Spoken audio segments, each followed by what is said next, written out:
2 lakhs आया, 1 lakhs आया है, तो क्या मेरा नर्सिंग के अंदर में एडमिशन। और नई वीडियो में एक बहुत इंपॉर्टेंट वीडियो, तो आपके भी दिमाग में होगा यार भैया अभी हमने नीट का एग्जामिनेशन दे दिया, नीट के थ्रू नर्सिंग में क्या कट ऑफ रहता है, कट ऑफ रैंक क्या रहता है। ऑल इंडिया रैंक मेरा 3 लाख आया है, 2 lakhs आया, 1 lakhs आया है, तो क्या मेरा नर्सिंग के अंदर में एडमिशन मिल पाएगा।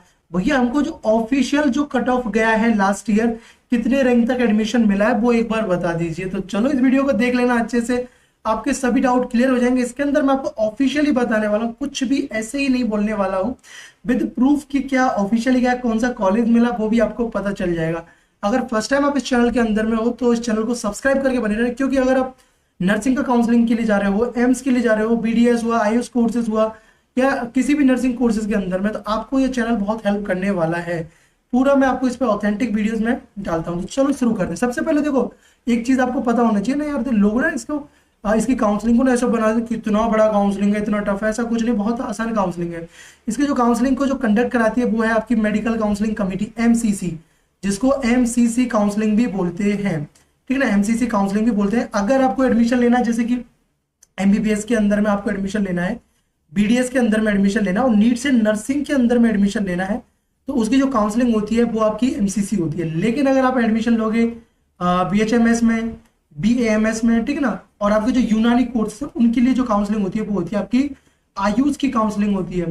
ठीक है ना, तो ये आपको समझ आया। अब मैं आपको लेके चलता हूँ। भैया पहले एक बार फी बता दीजिए, फी कितना लगता है, जिससे कि हम एक बार थोड़ा सोचें, क्योंकि यार देखो यार इसके अंदर में ना यही दिक्कत होता है लोगों के साथ, उनको फी पता ही नहीं होता है। ऐसे कि कोई काउंसलर होता है नीट के लिए मांग लेगा 30,000 रुपए दो, हम आपका एडमिशन कराते हैं। भाई कोई काउंसलर एडमिशन नहीं कराता है। ठीक है ना, क्या कट ऑफ रहा है लास्ट ईयर का, अगर उसको देख के आप भी कर सकते हो। ठीक है ना, अगर अपने आपको नहीं आइडिया तो वो चीज बताने के लिए है। देखो आपका जो एडमिशन है, ये देखो जो आपको जो फी लगता है इसमें काउंसलिंग का फी, अगर आपको नर्सिंग का जो काउंसलिंग कराना है उसका ओनली 1,000 रुपीज लगता है। ठीक है ना, ये जो 1,000 रुपीज है ये आपका नॉन रिफंडेबल, मतलब ये आपको वापस नहीं मिलेगा, आपको कॉलेज मिले या ना मिले। अगर आप SC ST कैटेगरी से बिलोंग करते हो तो आपको 500 रुपये लगेगा। लेकिन एक जो आपके आती है रिफंडेबल सिक्योरिटी आपको मनी, कि ये रिफंडेबल सिक्योरिटी मनी इसलिए ली जाती है कि जिससे कि आप सीट को ना छोड़ें। ठीक है ना, ये लिया जाती है अभी, तो 10,000 रुपये आपको पे करनी पड़ती है जनरल और ईडब्ल्यूएस के लिए। और आपका देखो OBC SC ST PWD candidate के लिए जो आपका जो कैंडिडेट है 5,000 रुपये पे करना पड़ता है। ठीक है भैया, ये तो हम आगे अगर हमारे रैंक के कॉम्पीट कर पाएंगे। अभी कट ऑफ बता दीजिए। तो चलो मैं आपको कट ऑफ और एक चीज मैं आपको बताऊं, देखो अगर आप फर्स्ट टाइम इस पे आए हो तो देखो, एक मेरा ना व्हाट्सएप ग्रुप है, ये देखो, ये सॉरी टेलीग्राम चैनल है, इसको ज्वाइन कर लेना। इस टेलीग्राम चैनल पे मैं आपको हर एक अपडेट दे देता हूँ, आपको नर्सिंग, पैरामेडिकल, नीट, एम्स, जहां भी एडमिशन लेना है। ठीक है ना, अब मैं आपको बताता हूँ, एक बार काउंसलिंग के बारे में बता देना भैया। ठीक है, मैं आपको काउंसलिंग के बारे में बताता हूँ आपको, बाद में अपन इसके बारे में डिस्कस करेंगे लास्ट में। ये देखो, अब बोलो भैया ये कहाँ से मिला आपको डाटा। देखो ये आपका वेबसाइट है, मेडिकल काउंसलिंग ऑफ कमेटी। ठीक है ना, मेडिकल काउंसलिंग कमेटी जो आपकी एमसीसी की जो काउंसलिंग कंडक्ट होती है, ये वाली वेबसाइट है। इसके अंदर में आप देख सकते हो सभी, देखो ऑल कैंडिडेट जिनको एडमिशन मिला यूजी कोर्सेज के अंदर में। तो फिर भैया आपको अभी ये समझ नहीं आएगा, मैं थोड़ा सा बता ही देता हूँ आपको। देखो जो बेसिकली इसका जो काउंसलिंग होता है, जो आपके जो राउंड्स के अंदर में होता है, देखो राउंड वाइज काउंसलिंग होता है जो कि सबका होता है। इसके अंदर जो है फर्स्ट राउंड हुआ, सेकंड राउंड हुआ, थर्ड राउंड हुआ, ऐसे एमसीसी का काउंसलिंग होता है। ठीक है ना, इस काउंसलिंग में आप एक ही साथ में, अब भाई किसके लिए एडमिशन होता है, देखो 15% इसमें ना ऑल इंडिया, देखो 15% ऑल इंडिया कोटा की जो सीट्स होती है, हर एक जो स्टेट का जो मेडिकल कॉलेज होता है उसकी जो 15% सीट्स होती है इसके थ्रू फिल होती है। डीम्ड यूनिवर्सिटीज के लिए, सेंट्रल यूनिवर्सिटीज के लिए, जितने भी एम्स कॉलेजेस हैं उनके लिए। ठीक है ना, और अगर आप नर्सिंग के लिए कर रहे हो तो ये नर्सिंग के लिए भी आपको ऑफर करती है। भैया नर्सिंग के कॉलेज कौन कौन से वो भी बता देना है यार। ठीक है, मैं वो भी आपको बता दूंगा। तो ये देखो 1 से 3rd राउंड तक तो आपको काउंसलिंग होता है।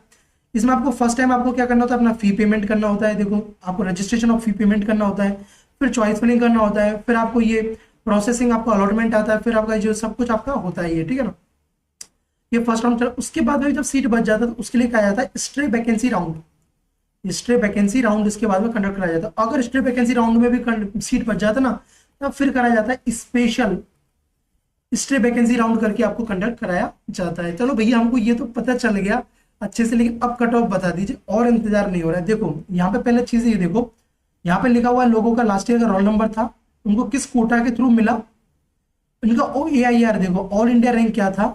ठीक है ना, और इसके बाद कैटेगरी क्या था, सब कैटेगरी क्या था। ठीक है ना, ये ऑप्शन, इंस्टीट्यूट नेम क्या थे, ये देखो। ठीक है, अब अपन चलते हैं नर्सिंग से। जब आपका जो एमसीसी की जो काउंसलिंग होती है, first round, second round, third round, जो आपका स्ट्रे वैकेंसी राउंड होता है, जो सीट बच जाती है, उनके बाद में क्या कितने रैंक तक मिला है। तो देखो यहाँ पे आप देखोगे तो जो आपको रैंक है ना उसके इंक्रीजिंग ऑर्डर में ही है, ठीक है ना, इंक्रीजिंग ऑर्डर में दिया हुआ। तो चलो हम सबसे पहले लास्ट में चलते हैं, क्योंकि नर्सिंग का जो कट ऑफ है सबसे कम ही रहता है। तो यहाँ पे देखो जो यहाँ पे आपको दिख रहा है ये कट ऑफ, देखो आप यहाँ पे आपको दिख रहा है, देखो ये देखो 1,39,000। यहाँ पे देखो मैं इसको रिमूव थोड़ा सा कर देता हूँ, 1,39,000। ये देखो ओबीसी के लिए आप देखिए पहले 1,39,000, 5,103 रैंक जिसका ऑल इंडिया रैंक था उनको ओबीसी कोटा का सीट मिला था, ठीक है ना। तो अब ये तो रहा, देखो अब इससे ऊपर जितने भी होंगे तो उनका ऑल इंडिया रैंक तो कम होगा ही। तो इनके अंदर में कौन सा उनको कॉलेज मिला, ये कॉलेज मिला, नर्सिंग के अंदर में एडमिशन मिला। तो ये तो आपको पता चल गया कि ओबीसी का रैंक कितने पे क्लोज हुआ था, ये तो ओबीसी वाला होगा। अब मैं आपको बता देता हूँ क्या, यहाँ से मुझे केवल यही बताना था कि ओबीसी का इतने तक क्लोज हुआ है और जनरल का तो इससे कम ही क्लोज हुआ है। अब मैं आपको बता दूं जो आपका जो स्टे वैकेंसी राउंड है उसके बाद में जो आपका स्पेशल स्टे वैकेंसी राउंड हुआ था, देखो ये देखो यहाँ पे आपको लिखा हुआ है, देखो vacant seats for special stay vacancy round नहीं, ये देखो ये final result of special stay vacancy round second का जो यूजी का जो रिजल्ट था वो मैं आपको दिखा देता हूँ, ये रहा देखो। अब इसके अंदर में आप देखो कुछ चीजें मैं आपको बता देता हूँ, फिर मैं आपको कट ऑफ बताता हूँ कि यार इतना कम रैंक भी आपका, अगर इतना ज्यादा रैंक भी है तब भी आपको एडमिशन मिल जाएगा। तो भैया वही बताओ, वही हमको जानना है कि हमको पार्टिसिपेट करना चाहिए नहीं करना चाहिए। देखो यार अगर आपने एम्स नर्सिंग के अंदर में आप ये कंफ्यूज हो कि मैं एम्स से नर्सिंग करूं या नीट के थ्रू करूं, तो मैं आपको बोलूंगा भाई एम्स के थ्रू आप नर्सिंग करोगे मच बेटर देन नीट के थ्रू नर्सिंग से है, ठीक है ना। पहली चीज तो ये आपका डाउट क्लियर। दूसरा चीज कि आपका ये है कि भैया नीट के थ्रू हम इसमें पार्टिसिपेट करें या नहीं करें, या दोनों काउंसलिंग में पार्टिसिपेट करें। देखो पहले तो आपका एम्स नर्सिंग का काउंसलिंग पहले हो जाएगा, नीट का तो बाद में होगा। नीट का काउंसलिंग कब होगा वो भी मैं आपको अभी बता दूंगा। तो चलो देखो यहाँ पे ये रहा, आपको देखो आपको दिख रहा है ना special stay vacancy round second जो हुआ था, मतलब सबसे लास्ट राउंड था ये, जहाँ पे नर्सिंग के अंदर में जो एडमिशन मिले हैं यहाँ पे यहीं पे सबसे ज्यादा आपको दिखेंगे। देखो ये देखो अपन ये लेके चलते हैं, यहाँ पे देखिए यहाँ पे आपको ऑल इंडिया रैंक दिख रहा है और यहाँ पे ये दिख रहा है। तो देखो यहाँ पे अभी सभी कैटेगरी का दिख गया क्या आपको, ये देखो ओबीसी कैटेगरी जिसका अलॉटेड हुआ था, ये देखो कॉलेज ऑफ नर्सिंग अहिल्या वाला, ठीक है ना। ये देखो 1,62,000 ये सबसे लास्ट था। तो इसलिए मैं बोल रहा हूँ भाई काउंसलिंग में पार्टिसिपेट करना, लेकिन पेशेंस रखना पड़ेगा आपको। ऐसे ही नहीं कि एक राउंड में नहीं मिला आप हार मांगे, लास्ट तक आपको पार्टिसिपेट करना है। यार आपके 10,000 रुपये अगर नहीं मिला तो वो तो रिफंड हो जाएगा, 1,000 रुपये आपका वो लग रहा है। तो इसलिए अच्छे से पार्टिसिपेट करना। ये देखो ये ओबीसी कैटेगरी का एक को भी अलॉट हुआ था, ये देखो 1,69,000। तो अपन ओबीसी वाले देखते हैं लास्ट तक, ये देखो ओबीसी कैटेगरी अलॉट हुआ और ये देखो 2,16,000 रैंक तक भी एडमिशन मिला है। लेकिन इसके लिए चाहिए भाई आपको पेशेंस लास्ट तक रुकने के लिए, ठीक है। अब इसमें देखो कोई कोटा नहीं है, ये आपका जो देखो नर्सिंग का जो ऑल इंडिया वाला कोटा उसके थ्रू आपको इसमें एडमिशन मिला है। ये देखो ओबीसी वाले का ये रहा सेम। अब देखो जनरल वाले का कितना क्लोज हुआ था, देखो जनरल जो सीट्स के लिए एडमिशन मिला है वो ये रहा, देखो 2 लाख के अराउंड आपका रैंक था तो आपको एडमिशन मिला है। बस कंडीशन है कि लास्ट तक आपको रुका होना चाहिए। ये देखो ये एससी कैटेगरी में तो ये देखो बीडीएस भी आपको इतने तक मिल गया है, ठीक है ना। बीडीएस भी आप देख लो 2 लाख इतने रैंक तक आपको बीडीएस मिल गया। तो नर्सिंग का तो मैं बोल ही नहीं सकता, ठीक है ना।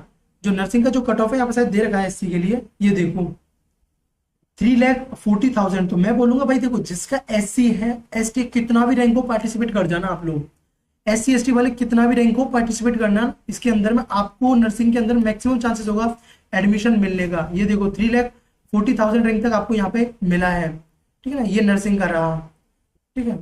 ये देखो ये आपका अलग कोला है, ये कोटा है आपका एम्प्लॉयमेंट वाला जो कोटा, ये देखो एम्प्लॉय स्टेट करके जो आपका एक कोटा होता है ये उसके लिए है। तो देखो अगर आपका उसके अंदर में आता है तो देखो 5 लाख तक भी आपको एडमिशन मिल जाएगा एससी कैटेगरी का। तो आपने देखा कि देखो कितना कितना रैंक तक आपको एडमिशन मिला है। और ये मैं खुद से नहीं बता रहा हूँ, ये देखो जो ऑफिशियल डाटा है वो है। और ये देखो NEET UG counselling seat allotment stay vacancy round 2। तो अब ये तो आपको पता चला कि देखो यहाँ पे एक बार मैं आपको बस लास्ट टाइम क्लियर कर देता हूँ। ये देखो अगर आपका ये देखो जनरल में भी आपका देखो 2 लाख तक रैंक तक मिला है, 2,16,000 रैंक तक आपको ओबीसी के अंदर मिला है, 3 लाख तक आपको एससी में मिला है। देखो एससी एसटी का भाई इससे ज्यादा रैंक पर भी मिला है, ठीक है। तो आप पार्टिसिपेट कर लेना, आपको एडमिशन मिल जाएगा। ये चीज का जरूर ध्यान रखना अगर आपको इसके थ्रू एडमिशन लेना है तो, ठीक है। अब मैं आपको आगे चल के कुछ चीजें बता देता हूँ जो कि बहुत जरूरी भी आप लोगों के लिए जानना। तो मैंने फीस स्ट्रक्चर के बारे में बताया और अभी मैंने आपको क्या बताया, अभी मैंने आपको बताया कट ऑफ के बारे में बताया, जो कि आपको पता चला होगा भैया इतना कट ऑफ जाता है वो हमने देख लिया। अब भैया ये एमसीसी का काउंसलिंग कब से स्टार्ट होगा, तो ये जो नीट का जब रिजल्ट निकलता है, अभी नीट का रिजल्ट निकल गया तो इसके जस्ट 1 मंथ के बाद में, ठीक है ना।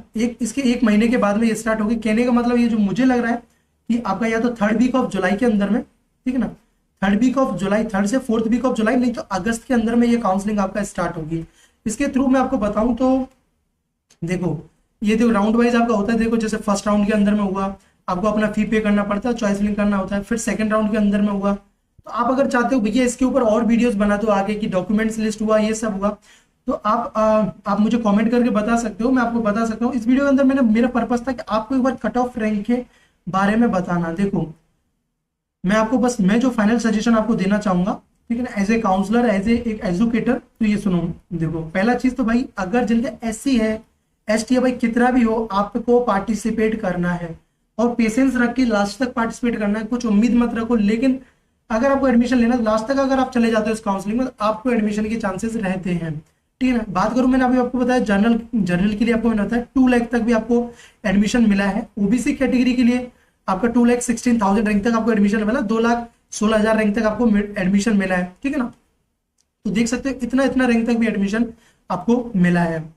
तो आई होप आपको ये समझ आया होगा कि कितना रैंक तक मिला है। बाकी जिन स्टूडेंट को कि काउंसलिंग का नहीं आइडिया कि भैया हमको नहीं पता MCC की काउंसलिंग कैसे करनी, कौन कौन से कॉलेजेस रखने, तो वो मेरा ये काउंसलिंग मेंटरशिप प्रोग्राम ज्वाइन कर सकते हैं, जिसका फी 1499 है। इसके अंदर में जो कंप्लीट काउंसलिंग होगी आपकी लास्ट तक, वो सब कुछ मैं आपको हैंडल कर रहा हूँ, मैं आपको गाइड कर रहा हूँ, मैं वो करके भी हमारी टीम आपको देगी। तो इसको आप ज्वाइन कर सकते हो। ज्वाइन करने के लिए आपको यहाँ पे स्कैनर ये दिख रहा है, इसको आपको स्कैन करके आपको पे करना है और इस व्हाट्सएप पे, इस नंबर पे मुझे आपको कांटेक्ट करना है। चलो एक चीज और मैं आपको बता दूं, भैया कौन कौन से कॉलेजेस ऑफर करते हैं वो भी यार एक बार बता दीजिए। चलो मैं आपको वो भी लास्ट में बता देता हूँ, जिससे कि आपको वो भी आपका एक डाउट क्लियर हो जाएगा।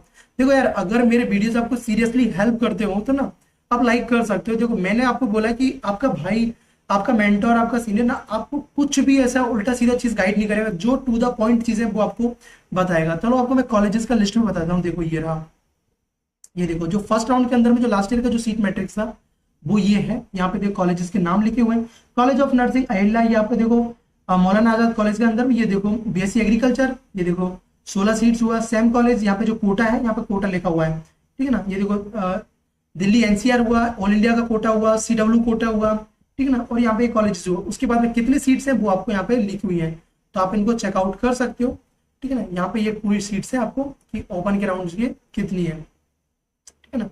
सो न्यू दिल्ली के अंदर में हुआ, देखो BHU के अंदर में हुआ, अगर आपको BHU के अंदर में नर्सिंग से करना है, ठीक है। और ये देखो न्यू दिल्ली हुआ, न्यू दिल्ली के अंदर में ये देखो, देन आपका है देखो गुलबर्गा कर्नाटका के अंदर में, ठीक है ना।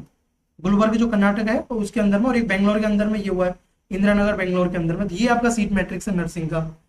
तो आई होप आपको जो मैंने इस वीडियो में बताया वो आपको समझ आया होगा।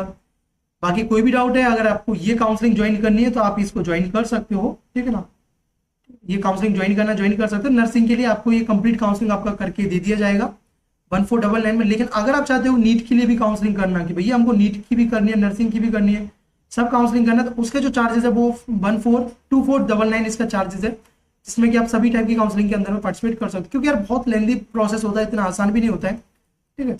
सो आपको समझ आएगा। और एक वेबसाइट है, ये वाले वेबसाइट पे विजिट करते रहना। MCC जो काउंसलिंग होगी यहीं से पता लगेगा आपको जो भी है। तो चलो इस वीडियो में इतना ही। So thanks for watching. अगर आपको वीडियो अच्छा लगा लाइक करते जाना, चैनल को सब्सक्राइब कर लेना। और एक इंपॉर्टेंट चीज, अभी आपको जो एम्स का जो नर्सिंग का काउंसलिंग चल रहा है उसके रिगार्डिंग में आपको अपडेट आगे देने वाला हूँ, तो सब्सक्राइब करके बने रहो। टेलीग्राम को ज्वाइन कर लेना, वहाँ पे भी आपको अपडेट दे दूंगा। So thanks for watching, bye bye, take care, keep smiling.